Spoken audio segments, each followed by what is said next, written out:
मराठा आरक्षण को लेकर राज्य में चल रहे विवाद के बीच ओबीसी समुदाय ने आज जालना में जोरदार विरोध प्रदर्शन किया। इस दौरान उन्होंने सरकार द्वारा जारी मराठा आरक्षण से संबंधित सरकारी निर्णय की प्रतियां जिला कलेक्टर कार्यालय पर फाड़कर अपना आक्रोश प्रकट किया।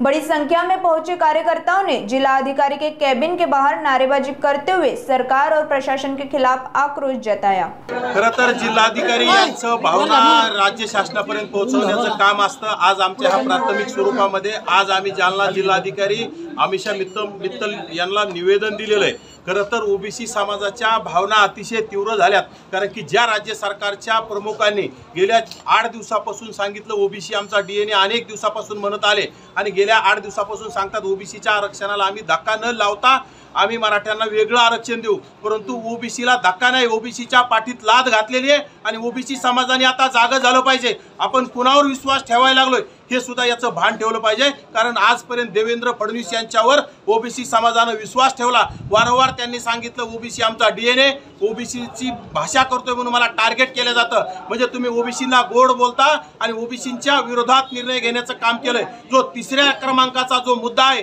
तो अतिशय ओबीसींसाठी घातक आहे। मराठवाड्यात एकही गाव असं राहणार नाही की त्या गावात पूर्णची पूर्ण मराठे कुणबी होऊन जाणार आहेत आणि मराठवाड्यामधील पूर्ण मराठे कुणबी झाले तर ओबीसींचं 56,000च्या जागा राज्यामध्ये जागा आहे स्थानिक स्वराज्य संस्थेच्या, तर यामध्ये मराठवाडा त्या स्थानिक स्वराज्य संस्थेत जाण्यापासून मुकणार आहे आणि एकही प्रतिनिधी अक्षरशः ग्रामपंचायत सदस्य सुद्धा ओबीसीचा होणार नाही। त्यामुळे माझी या आपल्या सर्वांच्या माध्यमातून ओबीसी बांधवांना कळकळीची विनंती की येणाऱ्या काळात शेपूट घालून बसू नका, येणाऱ्या काळात तोंड लपवू नका, कारण की या राज्य सरकारला झुंडशाहीचा आवाज कळतोय आणि ज्यांना जर झुंडशाहीचा आवाज कळत असेल तर येणाऱ्या काळात